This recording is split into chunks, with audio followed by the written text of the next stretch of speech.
Why is it overrated? You know what I mean? You're going to pay anyone as one way or another to treat them. One out of 100. Excess is some kind of fundamental habit.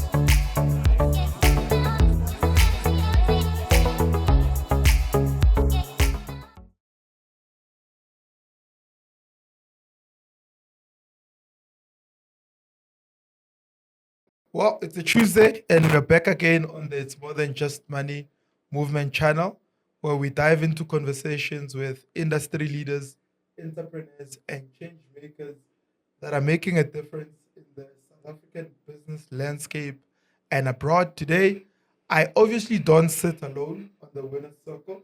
So I'm sitting with a winner. Her name is Lornelle Jonas, who is the esteemed founder and CEO of Elite Advisory, a global professional services firm specializing in accounting, tax, and advisory services with offices in Johannesburg and London. So in August 2024, Lornelle expanded her business by launching Elite Advisory's UK branch and further solidifying her vision for the firm to become a truly global advisory powerhouse. A global advisory powerhouse. That speaks of vision. Yes. And it makes me want to understand your story, because a lot of the times when we see people that are winning awards like you are, because you're an award-winning entrepreneur, Yes. and you've been doing business and you're killing milestones, we always want to celebrate the glory. But I always say that in the glory there's a story, and I want to understand what the story is. Do you mind taking us through it? Where do you want me to start with this? Let's start with your journey. Okay. What inspired you to enter the world of finance and business advisory? Sure. Okay. Now I have to think back to when I was in school. But I think I'll probably go back there. So let me talk about my family. So I'm the eldest daughter of, well, 3 girls. Grew up in Kimberley. Do you know where Kimberley is? I know where Kimberley is. Do you know? It's in the Northern Cape. Most people don't know where it is. You know that? I've been there many times doing seminars. So yeah, so I grew up, was raised there, went to school there. And I think if I think about it, where I got introduced to the world of finance was we were doing a, life orientation project in school. And they said, what do you want to become when you're older?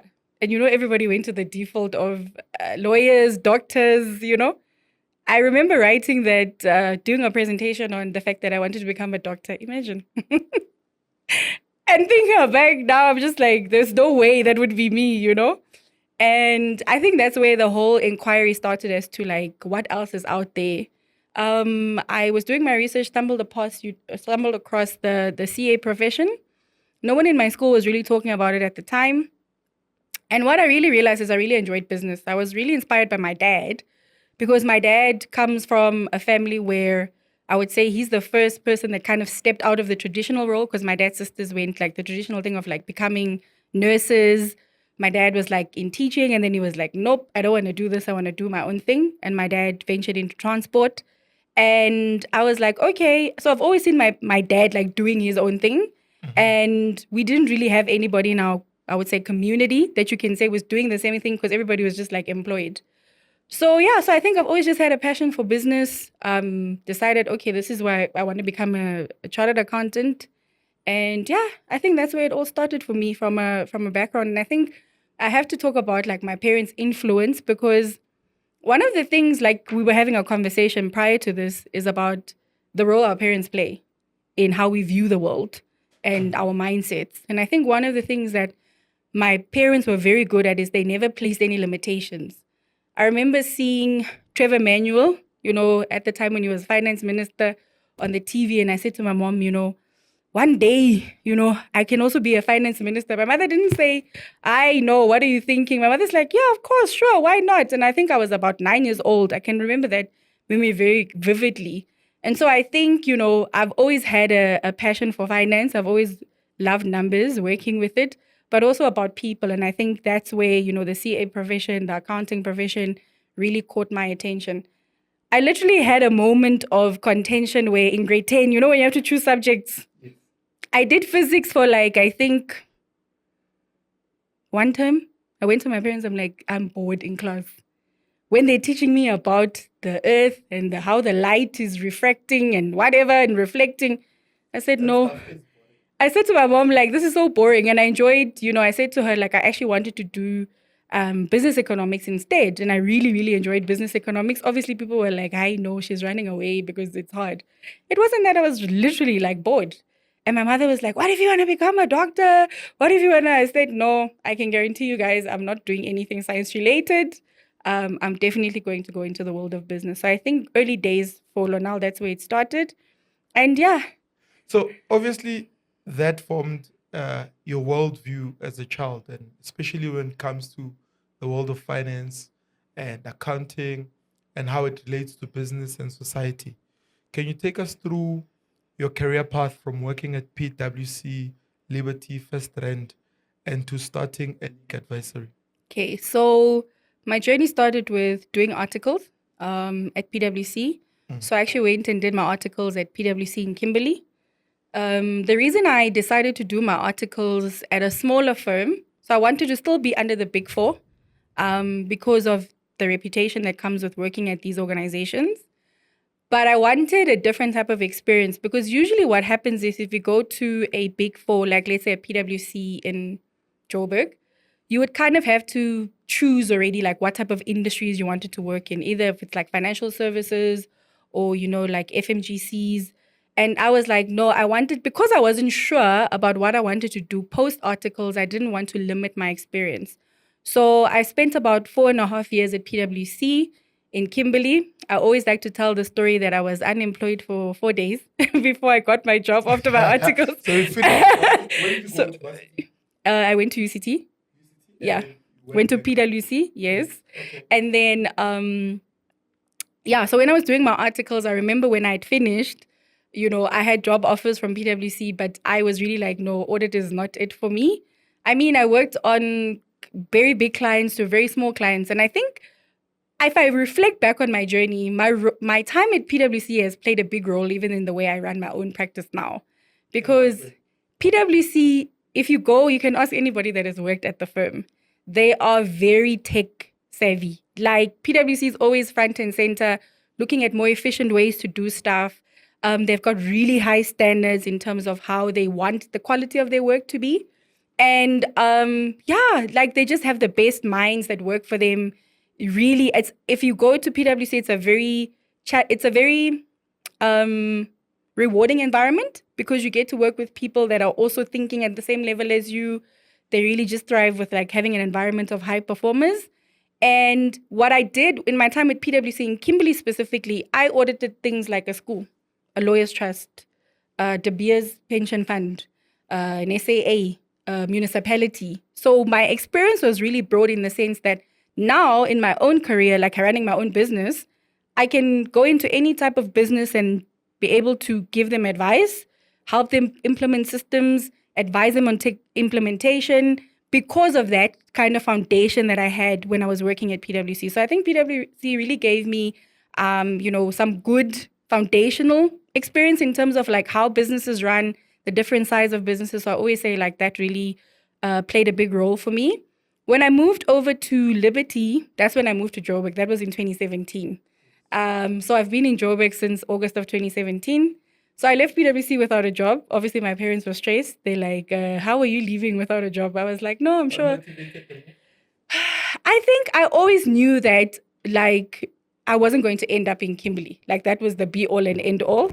And I always knew that I was going to go into business at some point, but I knew that it was not going to happen in Kimberley. I knew that I was there for a purpose, and that was for me to get my experience. And then for me, it was obviously to just move. And that's when I made the move. So I got a call 2 weeks before my articles finished. I literally didn't have a job.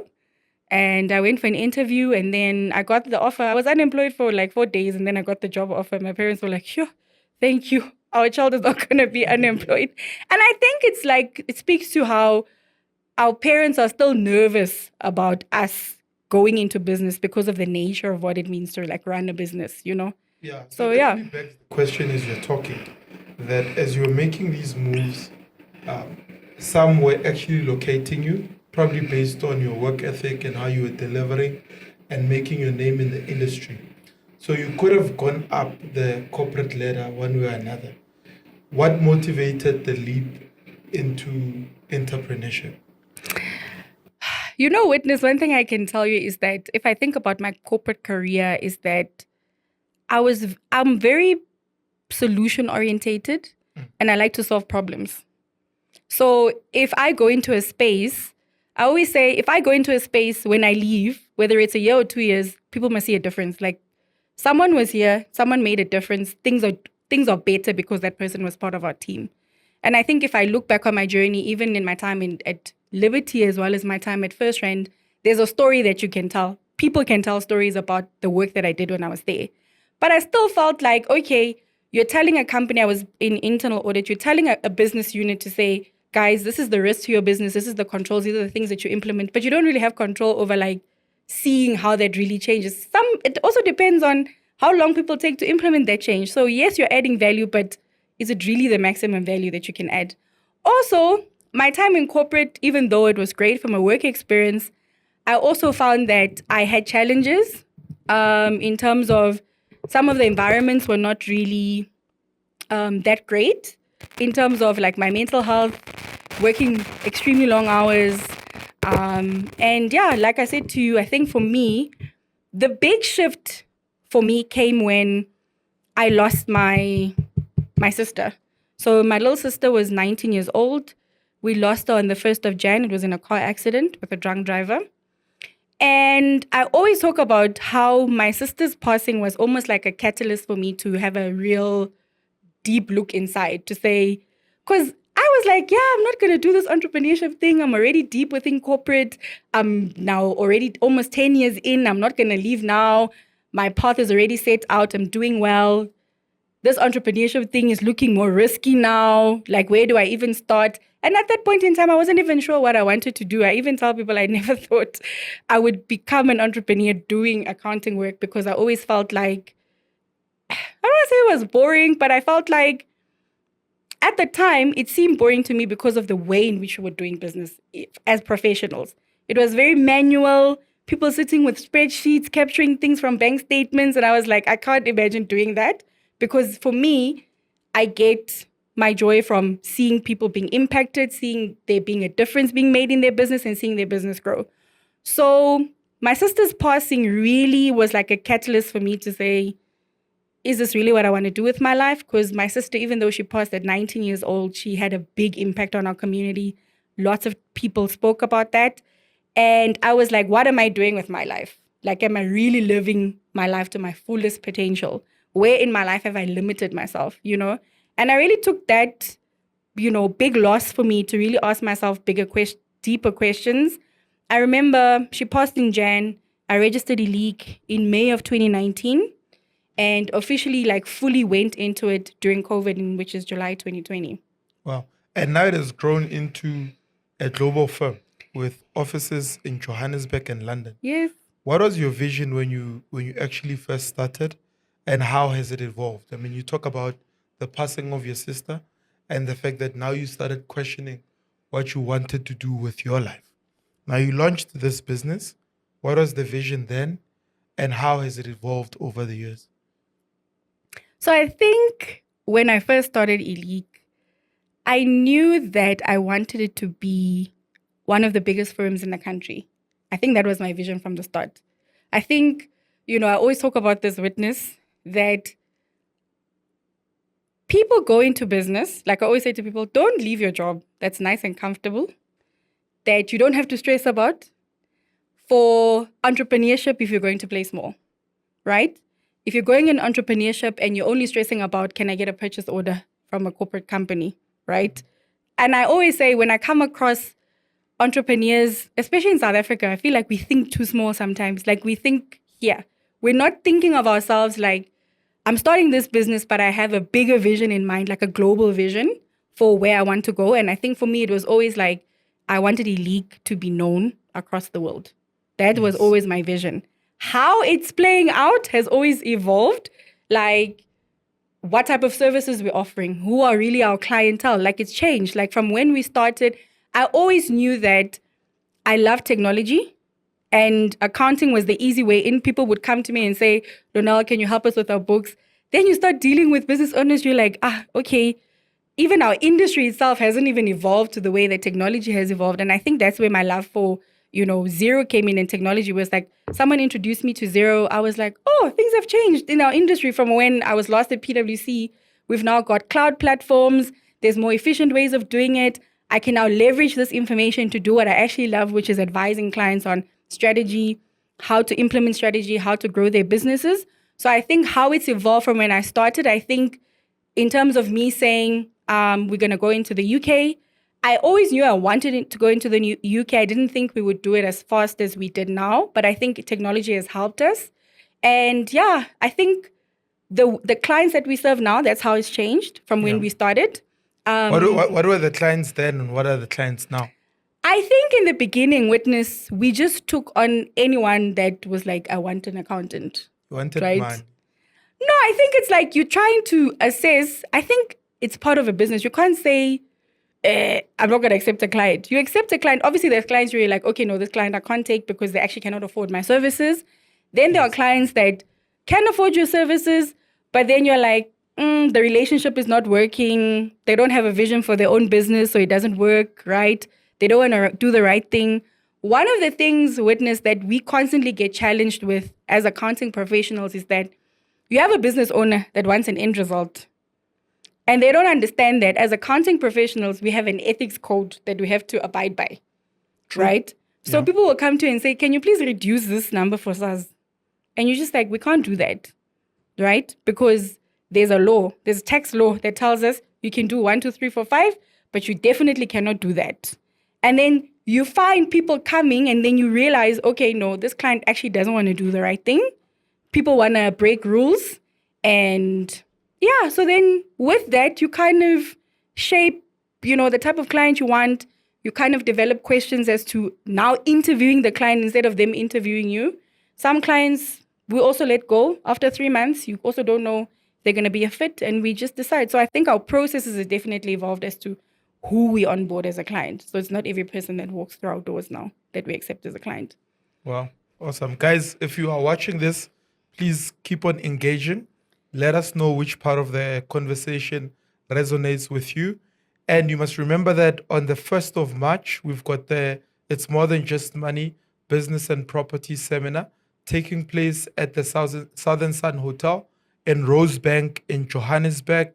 Get your tickets on web tickets. Look at the information that's on the screen and check more information in the description box. You don't want to miss the day. We've got Stan Katz, who's the founder of Prime Media and one of the founders of Radio 702, is going to be a speaker that day. I will be there speaking on the day. And we've got Vivian Mukume, who is a master at sales and network marketing. I think you'll learn a lot about building a network-based business and basically scaling any business. So I'm looking forward to seeing you there.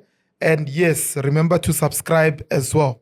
So Lornelle, when you talk about the scale and you talk about the fact that you had to let go of certain clients because you realized that some values did not align with how you wanted your business to evolve. What were some of the challenges, the biggest challenges you faced in scaling Elite Advisory then, and how did you overcome them?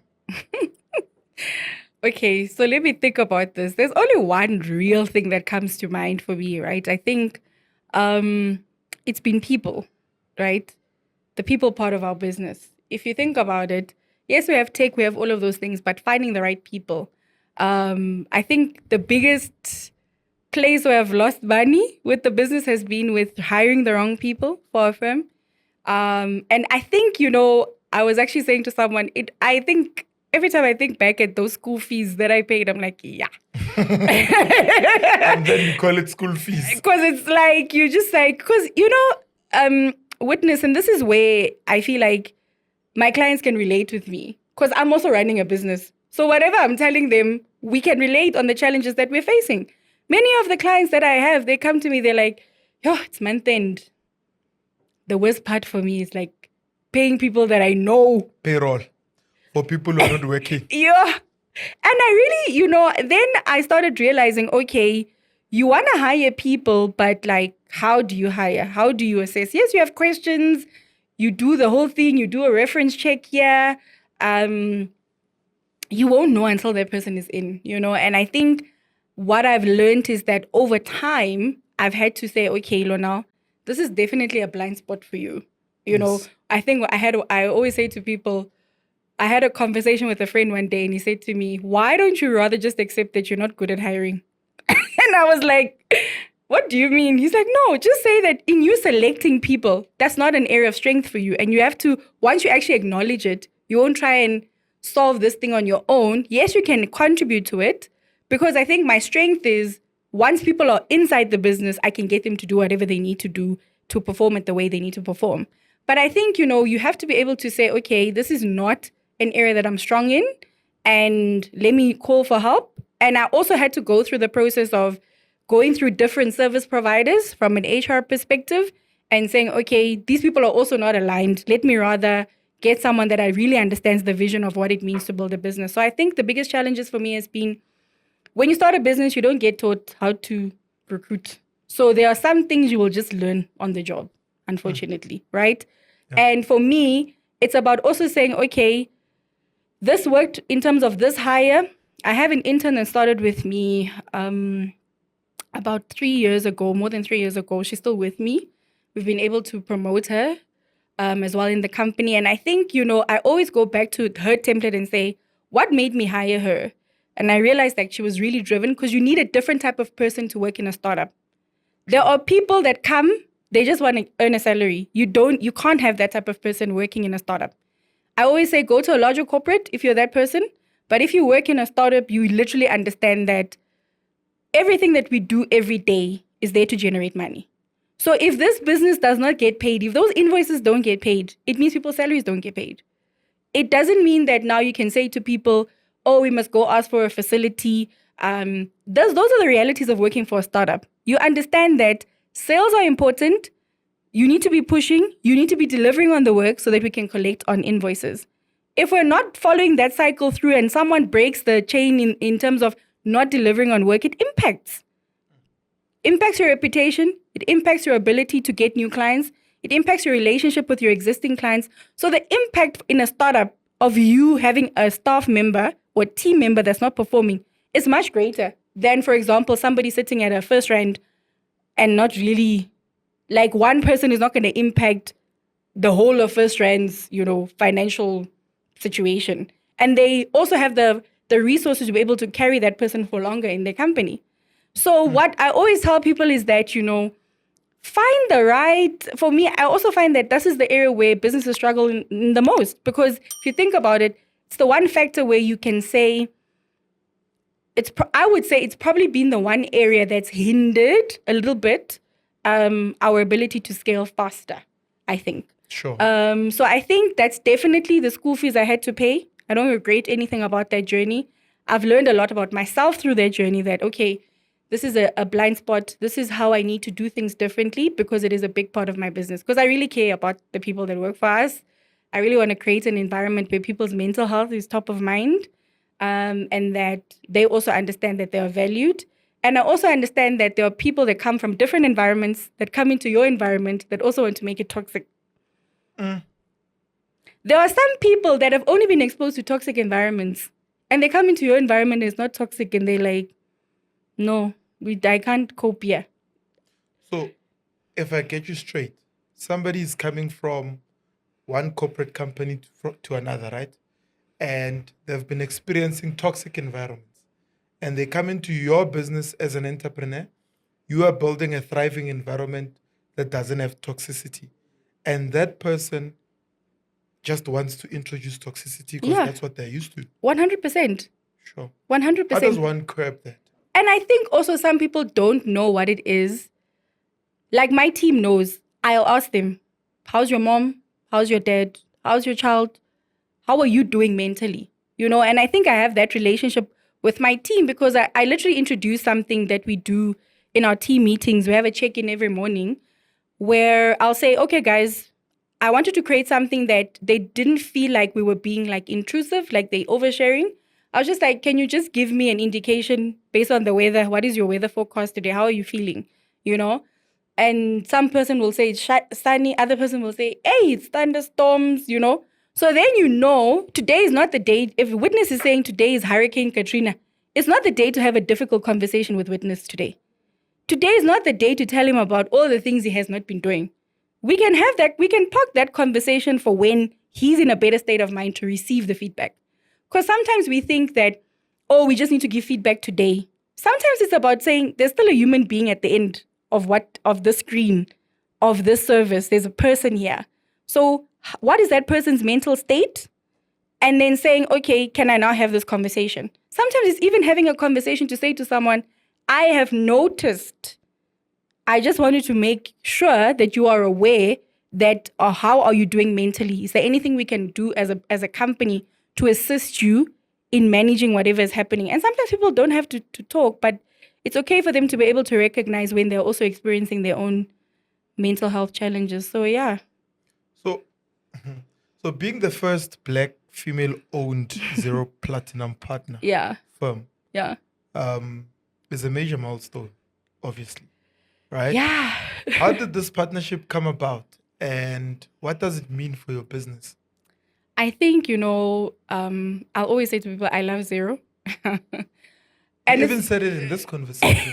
And I don't say that because of the relationship I have with Xero. I really love the software. It's very user-friendly. I think that it's a software where it's designed for you, witness. If you had to say Ilik is doing your stuff, if you're a business owner, even if you're a CEO, you can use the software. And I think most of the other softwares, it's like, in my opinion, it's very like, if you're a business owner from a CEO perspective, you have to look in, you're like, hey, where do I find this? Where do I find that? I find that Xero makes it so easy, for you to actually make a change from doing things manually to moving. And I think for me, when I started with Xero, I was like, this is so efficient. I'm saving so much time. Whereas when I was alone as Lornelle, before, moving out into my business and starting it full time, I was servicing about 20 clients on my own with using a cloud accounting software on retainer without having any staff members. So if you think about it, if I had to do things manually, I'll only be saying I can only do 5 or 4 maybe. And then that would probably mean I would be spending so much time on the weekends doing it. But using a cloud accounting software like Xero just changed the game for me completely. Because it then meant, I can save time. Now I can actually look at what are some of the challenges that I have with this business. And I think that's where my love for it started, because I could see the real-time impact that it had on businesses. What I really love about the software as well is that I always say, as a business owner, the one thing that you're always doing is you're making decisions, right? So if we think back to COVID, president announces now there's a shutdown.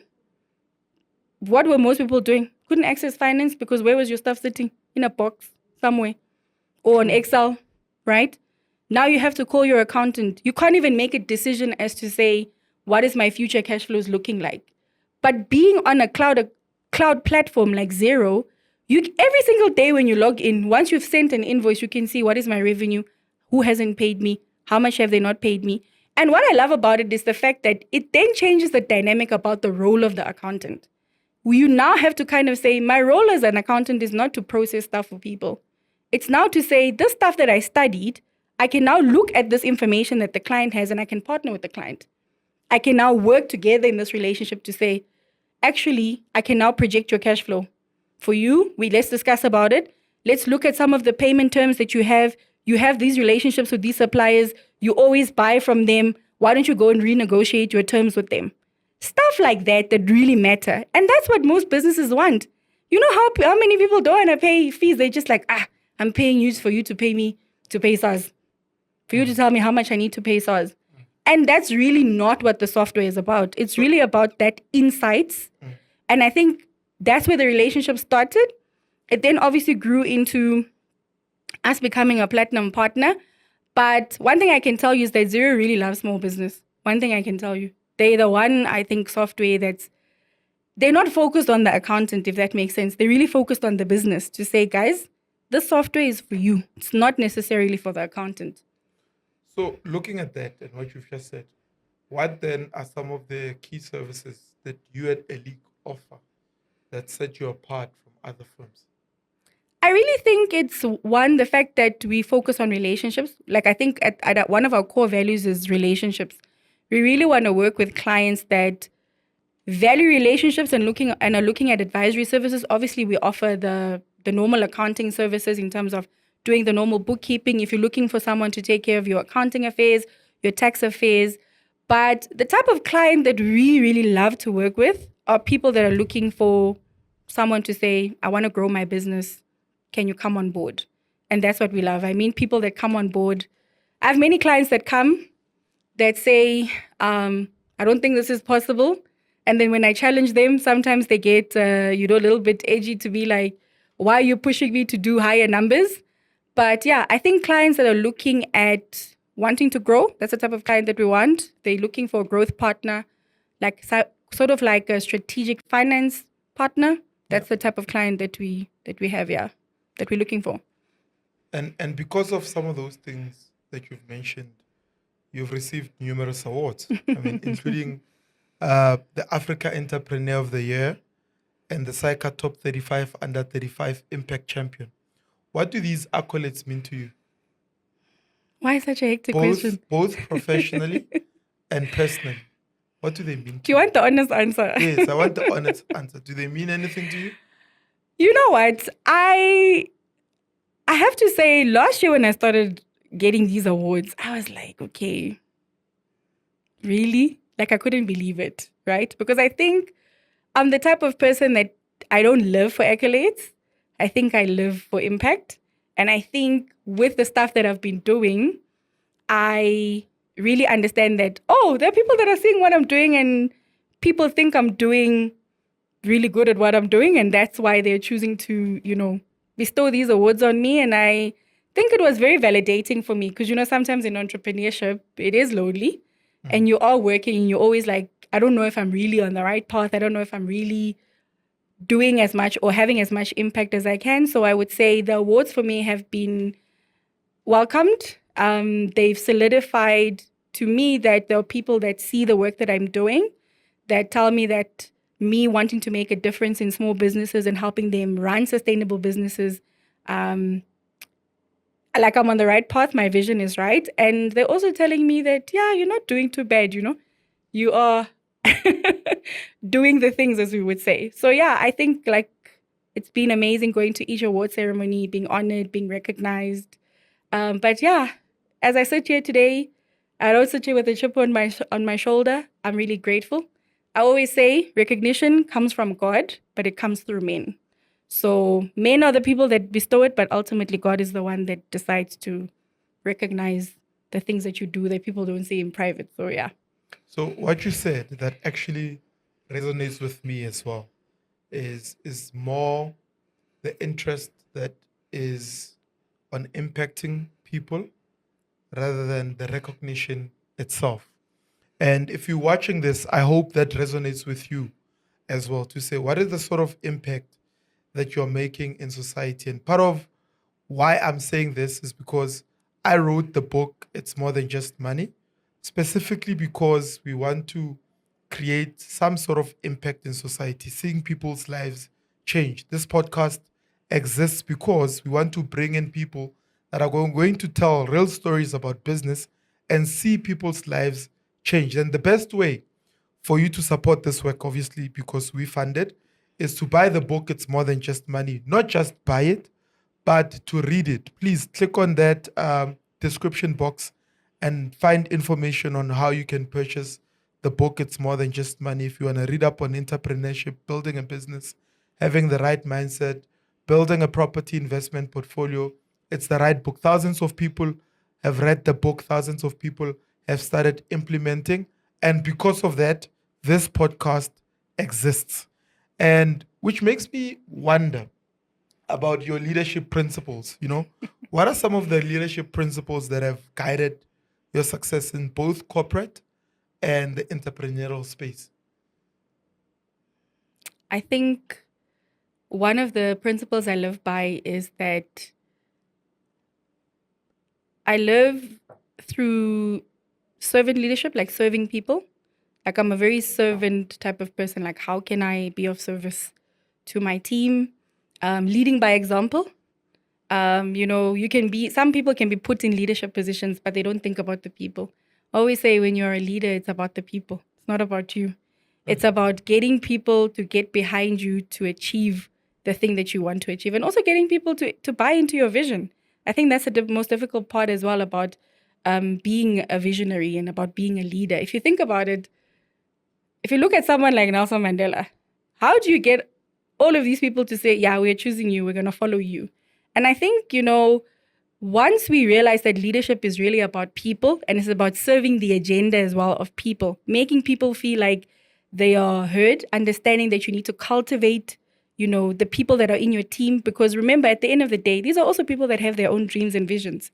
And you are kind of just a custodian or steward of that. And sometimes you are just helping people along their journey. So I think I always have that perspective. I always say to my team, guys, if ever the opportunity comes for you to say your time at Elite is over, I will never say, don't stay, right? I will always ask, why is the reason? But it's for me to understand that I can't gatekeep people. I need to understand that everybody's on their journey, and you need to make sure that you are impactful in that, and you need to make sure that the people that come to you are the best versions of you. I think about one of the team members. She's no longer with us. I always talk about her story. When she came to us, witness. Yeah. Very shy, very introverted person. So we host a number of masterclasses, right? And I remember us partnering with Alan Gray to do that. And whenever we would have masterclasses, when it's time for the networking session, you'll find her. I could never find her. I'll be like, where is she? No. Until one day she said, when it's time for networking, I hide in the bathroom because I have this anxiety of dealing with people. You won't believe, by the time she had left, she was presenting her own part of our masterclasses, standing in front of a group of people, giving a presentation. Wow. And I think that is really what leadership is about. It's not about saying, I want to be the leader, I want to be the CEO, I want to be the MD. It's about understanding that you have people that are there every day at your company, and they have their own lives, number one. They have their own dreams and their visions.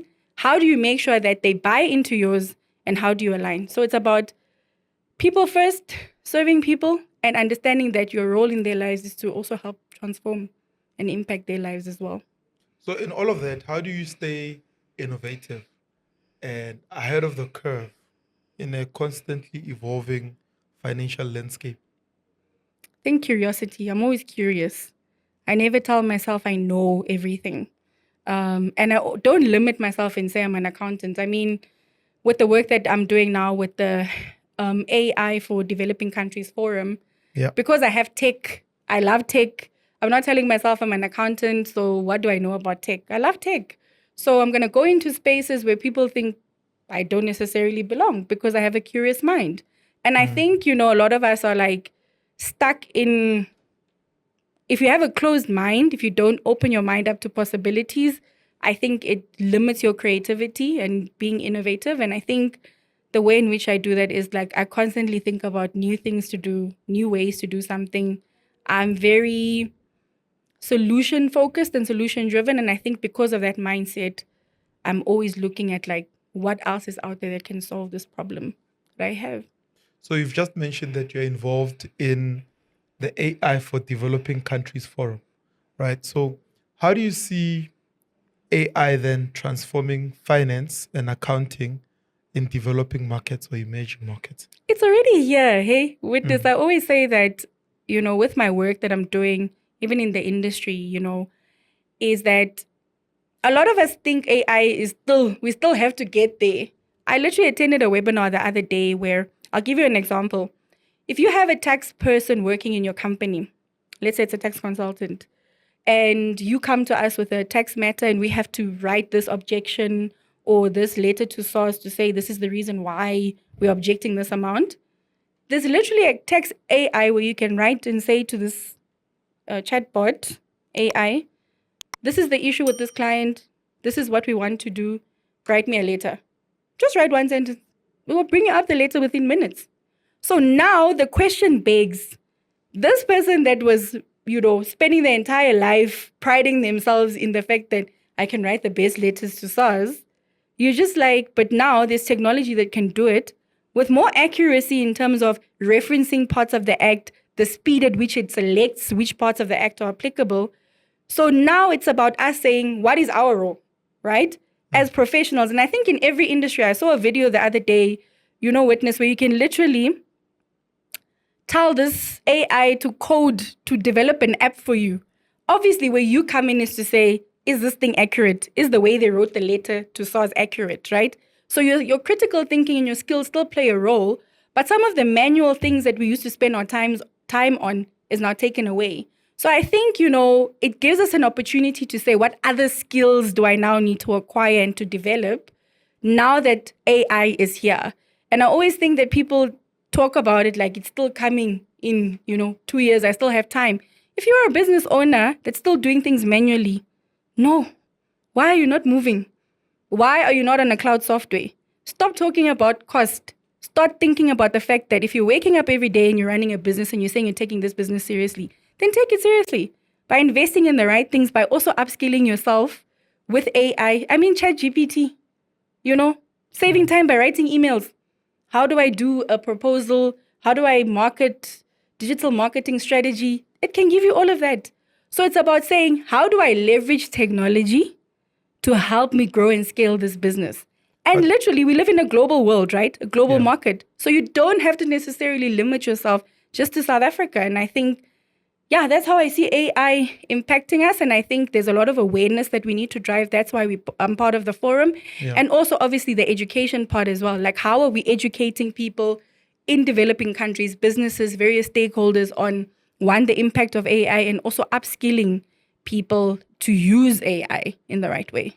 Some people fear that AI may replace human roles, in finance, in business, wherever. What's your take then with balancing automation and human experience or human expertise, right? So if, like you mentioned quite it well. You said AI can write the letter, but you still have to use your expertise to check it, see if it's correct and all of that. So what's your take on that specific balance? Especially for those who say we fear that AI may replace us. I think we need to have an understanding that, welcome, if we think about, not about witness, sorry, I'm thinking of a client. Thank you for correcting it. I'm thinking of a client. Welcome or wisdom sometimes. As long as you didn't say Whitney. I'll just ask you to sing a number there from Whitney Houston. No, so I think, as I was thinking about this client, so as I'm thinking about it, if we think about some of the jobs that are out here today, they didn't exist 10 years ago. Was there content creators?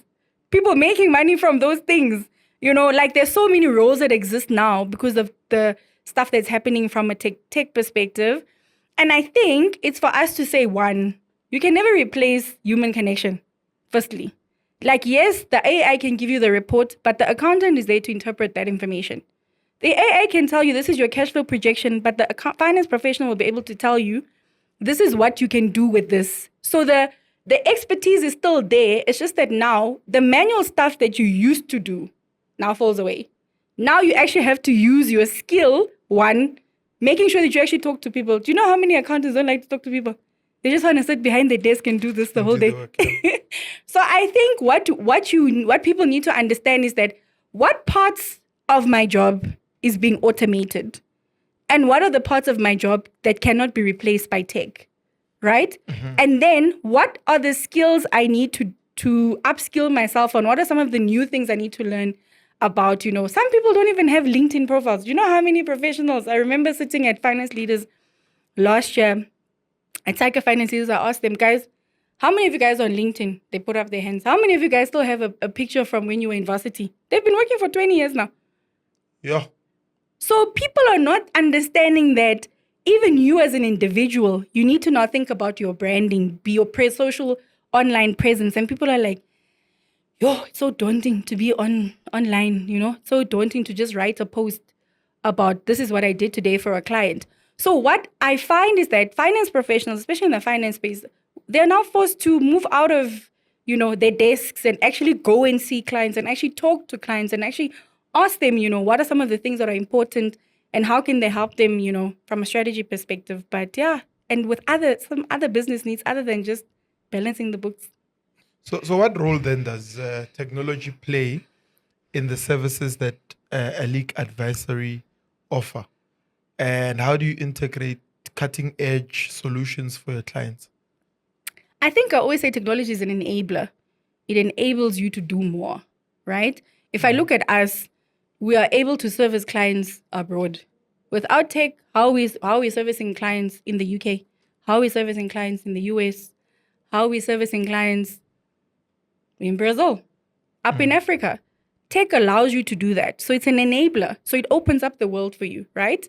And then one of the things that I also love about using Xero with like what we use at Elite is that it allows us to automate other parts of our client's business, like payroll, could be their inventory management process. It could be the way they onboard suppliers, how they make decisions, how they approve things. It could be through other parts of the business, like maybe HR. How do you automate parts of your HR, right? And I always say that's where the value comes in from our perspective. It's to say we have clients that come to us that say, Lornelle, I've been doing this for 10 years. I don't want to do this anymore. I want to automate not just my finance function, automate the other parts of my business. How do I streamline it so that I can actually scale my business, number one, but also cut down on costs? Time. I had a client that came to us. It was a mining client. They were processing their invoices manually. They were doing payroll manually for about 180 people, staff members. And one of the things that the lady who was processing the invoices said, she's like, no, I don't have to stress about month end. I don't care. Now I have time with my family. I can enjoy doing other things. So even from an employee perspective of, engaging with the technology, people are having more flexibility in the way they work, in the way they do things. Now, it's not that thing of where I want to see you at the office. You must be sitting at a desk. I want to, because, there's some people that still have the belief if people are not around you, if you don't see them, they're not working. But technology also allows you to have that transparency and that accountability to say, I can log in and see if someone is actually online or not online.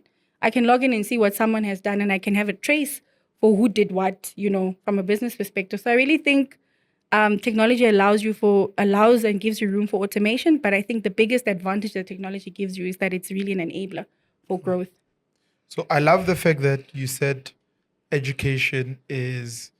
said technology is an enabler. And in this mistake that I just made, also education is an enabler. Personal development is an enabler. So with the introduction of new technologies, it means we as business people, along with our staff members, we need to invest time in learning how to use these technologies. And that speaks to every other part of your life, especially when it comes to your business and personal development. What are the skills that you can get from other people that have spent time generating or getting those skills and are willing to share them with you? On the 1st of March, we've got the It's More Than Just Money Business and Property Seminar. What is that? That is education. That is personal development. That is people that have spent years building successful businesses. I mean, Stan Katz has built Prime Media, he's built Radio 702, and several other businesses. And he'll be there with us on the 1st of March at the Southern Sun Hotel in Rosebank, sharing how you too can take what he has used over the years to build your own life, your own career, your own business. So click on the link on the description box, find the tickets on Web Tickets, and meet us on the 1st of March so that we can talk about how you can use the education that you're getting to enable yourself to move on to the next level in your business and your career. So tell me, Lornelle, what's next for Elite Advisory? Any exciting projects or expansions? that are Global on the horizon? expansion. I think that's where our focus is now, is on global expansion for The sure. global expansion. Yeah, I think we're investing a lot of time. Most of my focus is now on making sure that we have like right systems, setting ourselves up for, scaling. globally, even outside of the UK. And yeah, I'm really excited about that. And I'm also learning a lot, about maybe relooking at our systems, the systems we used before. What are some of the things that are unique to certain markets? What is the tech that's out there? And yeah, I say from that perspective, and obviously making sure that we have a proper team, hiring the right people, getting the right people for this next level of growth that we have planned. So I'm really excited. Yeah, I'm really, really excited. So, judging by what you've achieved in both corporate and entrepreneurship, what advice do you have for young professionals, especially women who aspire to build a career in both finance or business advisory? Okay, so I will start with what I can think about in my time in corporate. I will say, if you're I always say this, when you accept roles, right? If you think about in your early days of building a career, always go for experience over money, because money will always come, right? I think a lot of us sometimes are like, yeah, I'm going for the money first because I want this and this and this. And I think if I look at it with, the salaries that people get paid when they're doing articles, if I think back at it now, those 4 years that I sacrificed, I remember when I had moved to Liberty at the time, the money came because then you've got the skill, you've built yourself up to a point where people know that you know what you're talking about. So always make sure that if wherever you are in your career, if you're young, if you're still young, if you're under 30, I will say, not that if you're over 30, you're not young. But when you have... You're old, man. If you're over 30. don't start. Yeah. Do you remember how old 30-year-olds looked when we were 7 years old, like our kids? Witness, you can't say that. Some of us are there by the 30s. You can't say stuff like that. We're not all old. by our 30s and we're grown-ups. So here's the thing, right? In Africa, I think the biggest tragedy is that we call 30-year-olds young people. And what does the mindset of a young person become? Relaxed, not in a rush, doesn't want to achieve much because they are young. But I digress. You can continue. So if you're under 30, you're young. So I would say there are years in your profession where you kind of have to say, I'm making, I have a trade-off. I'm not going to go for the money. I'm going to go for the experience, right? And you should have a focus of always wanting to be the best at what you do. I think, my staff always teases me. They tell me I'm very competitive. I say to them, I'm not competitive. They say you are. I said, so in me wanting to be the best that I am at what I do, does that make me competitive, or does it just make me driven enough to know that when I walk out today, I want to be better than what I was yesterday? So the competition is always with myself. So if that makes me competitive, then yeah, I guess I am. But I think a lot of us, when we are going into corporate, and also people, okay, a lot of us when we go into corporate or when we're in corporate roles, we're like, yeah, they're not paying me well, or there's something for you to complain about. Keep your head down and find things to be grateful for. The second thing is network. People don't know how to build relationships. If I look at the things I've been able to achieve, even with Elite now, is because I have built relationships in the spaces that I've been at. I've always been relationship focused, and I still am. And I think people always don't understand that your next opportunity could come from someone you knew 10 years ago. And now they're seeing you do something and they think of you. So how you make people feel matters. So one, I would say, just to recap, from a perspective of, if you're still young, make a choice of sacrificing the money for getting the experience, because money will always come. The second thing I would say is obviously making sure that you are the best at what you do. Make sure that you are the best at what you do. Not because you want to beat the next person, but you want to improve in what you do. So don't go to work and say, I'm just going to give bare minimum. It will pay off. Because if you think about it, people say, yeah, but then they give me more responsibility. They give me, witness, if I think about my time at First Rand, I was an internal auditor, but I was sitting in meetings with CEOs and decision makers because of the way in which I carried myself and the work that I did. I was involved in key strategic projects. They would say, send Lornelle, because I never said no to opportunities that would come. And now it's easy for me to engage with people on all levels because I had that experience when I was there. So don't limit yourself to the role that you have. And then I would say value relationships. if you're not a people person, build that skill, right? And then I would also say, just make sure that you have a vision, that everything that you do is with intention, that you're not wasting time, that you are very intentional with the moves that you're making. I always tell people the reason why I do things at the rate at which I do it with Hilik is because I don't sit and say, one day when I'm 50, I still want to be doing this. No, I know that at 40, there's a different picture that I want to have for my life. There's a different thing I want to be doing. I don't want to be having the same challenges and issues I had, 10 years ago. And I think, a lot of us don't move with intention and we don't move with purpose and we're just doing things for the sake of it.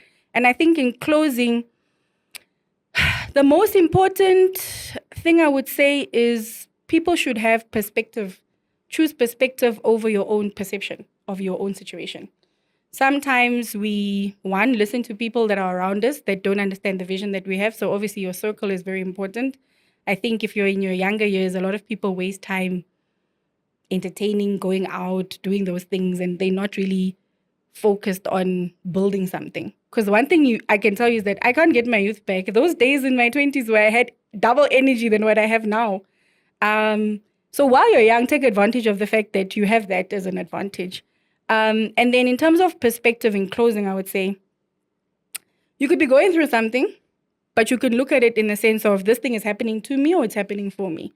So one of the things I always do is my perspective of if something bad happens at work or if a client walks away, I ask myself, what is this lesson? What is the lesson in it? I always think about it in that way. And because of that, I have a growth mindset. I'm telling myself, maybe I don't know the reason why I'm going through this thing now, but it will make sense, 2-3 years from now. If I think about some of the things that I went through, a lot of people would call me now and say, Lornelle, I'm facing this situation. And I'll be like, oh, I went through something similar. I can pass on that knowledge to someone else. So there's always value in some shape, way, or form through every experience that you have. Even me sitting here today, the fact that I can talk about all of these things, if I said to myself, I'm a victim, instead of saying I can use this thing and it's shaping me and growing me into a different person, that can now talk about her experience in a positive way. I think a lot of people just need to be more positive in their mindsets and not be victims. You keep mentioning relationships. I mean, in everything that you've mentioned, you keep saying relationships. Are relationships better than money? I think relationships have more value than money. So they are better than money. They are. And I think, I always say people do business with people they like. They don't do business with you because of how much you charge. I always say you can sell something, but especially in our field with the work that we do, people are like, I like this person, I like her story, and this is why I'm going to back her. Or we have shared values, and this is why I'm choosing to partner with this person.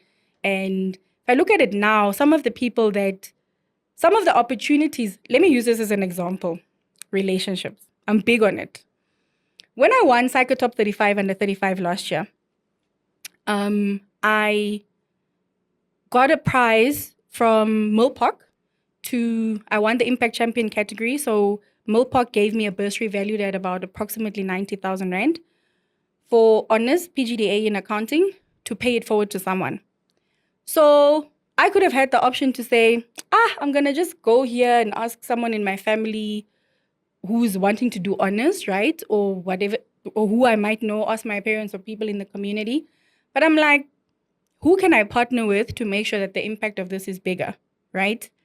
And I partnered with Lesego. She's also a CA.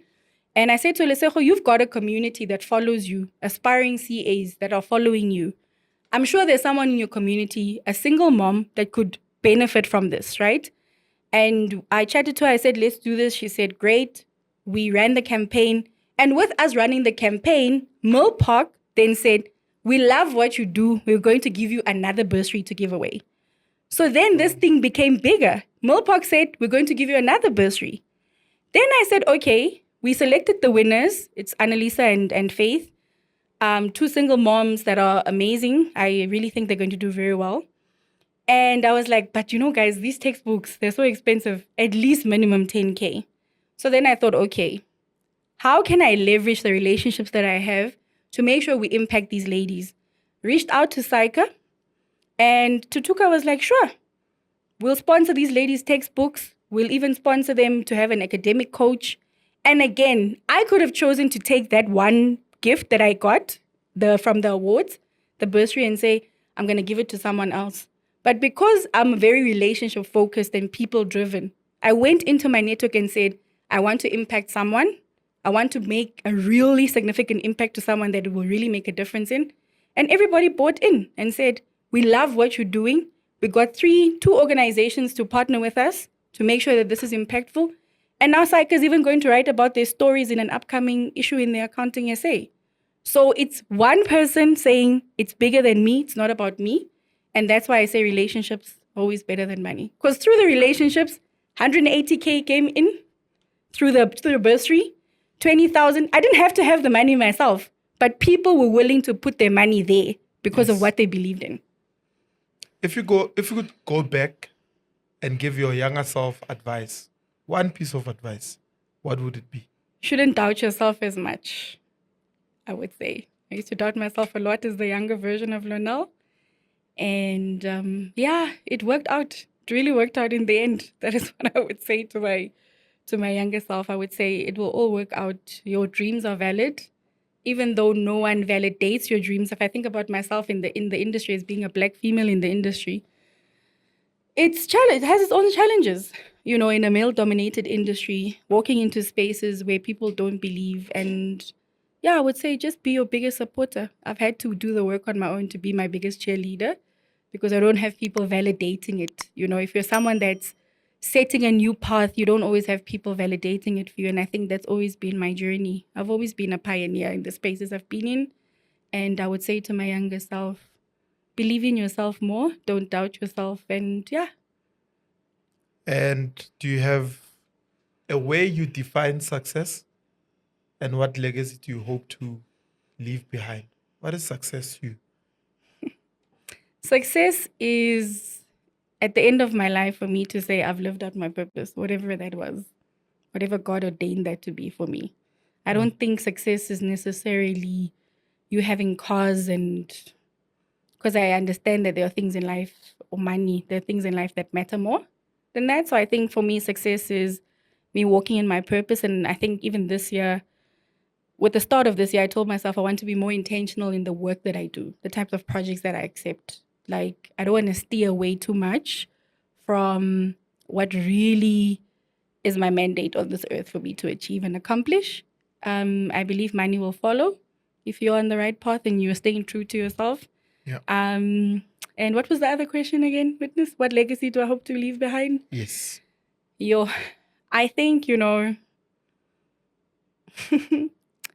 think that I made a difference, I think in my kids' lives specifically, I think if I really think about the legacy, it's like what I leave behind for my kids. I really love my children very much. They make me laugh a lot. And I really love the fact that I can see what it means to have a present parent in your life, because kids' minds are so open and they ask lots of challenging questions. And I think for me, the legacy will be in the people's lives that I've impacted, but for my kids to know that there's nothing that's impossible for them. And yeah, they should always just believe in themselves. That's amazing. When we talk about legacy, I also get very emotional because I think about my journey like that as well. The reason I wrote the book, It's More Than Just Money, was during COVID. And I thought to myself, what if I catch COVID and die? Is my legacy going to be, I started a business, I've got properties, and my daughter was quite young then. So I started to write the book, It's More Than Just Money. And for me, I wrote it in such a way that I had her in mind. My thoughts were, should I pass away, then she will know exactly what my thoughts were about how to build a business, how to start a property investment portfolio, the right kind of mindset. So I look at it that way and say, that's my legacy, right? It was for her. However, thousands of people have been impacted and are continuing to be impacted by that. It formed this podcast. We've got seminars. we've got a lot that's coming out of it. You and I are sitting here simply because I wrote that book wanting to leave a legacy. And if you haven't purchased the book and you're online, you're watching this, and you're looking for a way to support our work, please click on that link in the description box. You'll know how to purchase the book. It's more than just money, so that you can continue to support this work and we can continue to have impactful entrepreneurs and business people that can sit here and share their journey with you. Do you have any final thoughts? But before we get there, I want to know, where can people find you?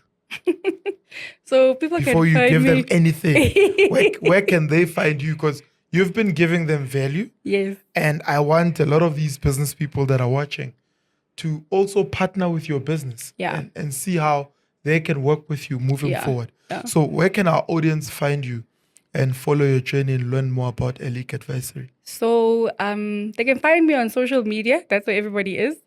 So on Facebook, it's Lornelle Jonas. On Instagram, it's at Lornelle Jonas _Lornelle Jonas. Yeah. On LinkedIn as well. I've got a huge following on LinkedIn as well.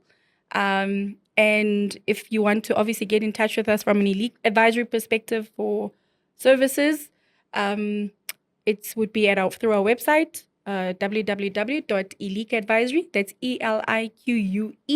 People are always like, how do you spell Elique? You know, people pronounce it Elike. I was laughing when you were asking me, how do you pronounce it?